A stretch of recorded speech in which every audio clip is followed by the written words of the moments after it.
ভারত পাকিস্তান সংঘাতময় পরিস্থিতি নিয়ে খবরাখবর জানাতে কথা বলার জন্য আমাদের সাথে যুক্ত হচ্ছে নিরাপত্তা বিশ্লেষক এয়ার কমোডোর ইশফাক এলাহী চৌধুরী, অবসরপ্রাপ্ত জনাব ইশফাক এলাহী চৌধুরী। আপনাকে ধন্যবাদ আমাদের সাথে যুক্ত হওয়ার জন্য।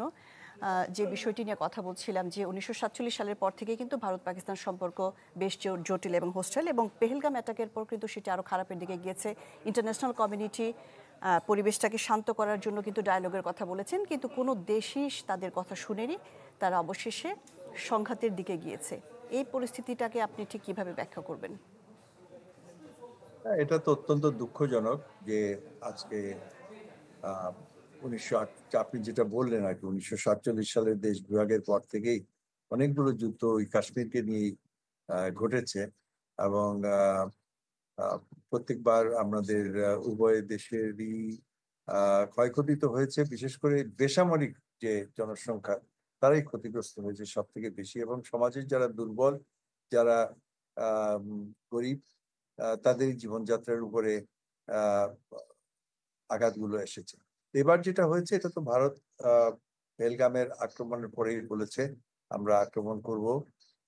তবে আহ, যে রেসপন্সটা হয়েছে সেটা কিন্তু কোনো সামরিক ঘাঁটিগুলোতে হয়নি। তারা প্রথমেই বলেছে যে আমরা আহ, তাদের দৃষ্টিতে যে টেরর হেডকোয়ার্টার, অর্থাৎ যারা সন্ত্রাসী যেসব গোষ্ঠী আছে পাকিস্তানে, যাদের ঘাঁটি, আজাদ কাশ্মীরে যাদের ঘাঁটি, সেই ঘাঁটিগুলোতে তারা আক্রমণ করেছে।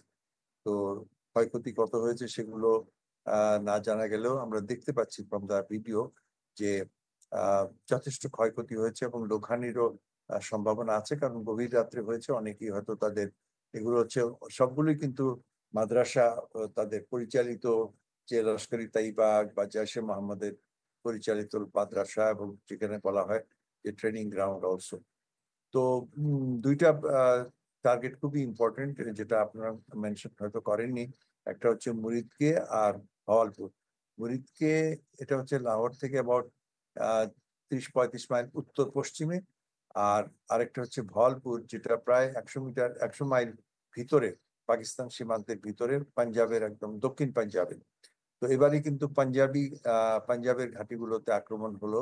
এর আগে কিন্তু সবকিছুই, যেটা বালাকোটের যেমন হয়েছিল, হয় আজাদ কাশ্মীর, অথবা পাকিস্তান নিয়ন্ত্রিত কাশ্মীর, অথবা পাখতুনখোয়া, সেই উত্তরে, গভীর উত্তরে। এবার কিন্তু মূল হার্টল্যান্ডে আক্রমণ হলো। তো জানি না এর প্রতিঘাত কিভাবে হবে, সেটা পাকিস্তান সরকার হয়তো তার সময় অনুযায়ী সেটা করবে।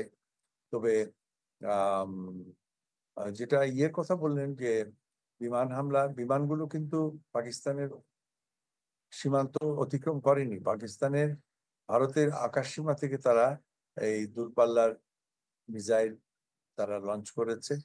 কোনোটা হয়তো আপনার স্থল ইয়ে থেকে সেনাবাহিনীর লঞ্চার থেকে এগুলো লঞ্চ করা হয়েছে। মিসাইল গুলো তো হাইপারসনিক মিসাইল, অর্থাৎ শব্দের থেকে প্রায় 5 থেকে 7 গুণ বেশি দ্রুত এগুলো চলে। তো উভয় পক্ষেরই যুদ্ধের প্রস্তুতি আছে, কিন্তু আমি আশা করব যে এই একটা আঘাত এবং প্রতিঘাতের পরে উভয় দেশই একটা, যেটাকে বলি রেস্ট্রেইন, অর্থাৎ আহ, আর আর যেন ভায়োলেন্সের দিকে না যায়, কারণ সেটা উভয় দেশেরই অর্থনীতি এবং সামাজিক যে কাঠামোর উপরে প্রভাব, বেশ বড় ধরনের আঘাত আনবে। RICL TMX, যুগের পর যুগ স্থাপনা থাকে মজবুত।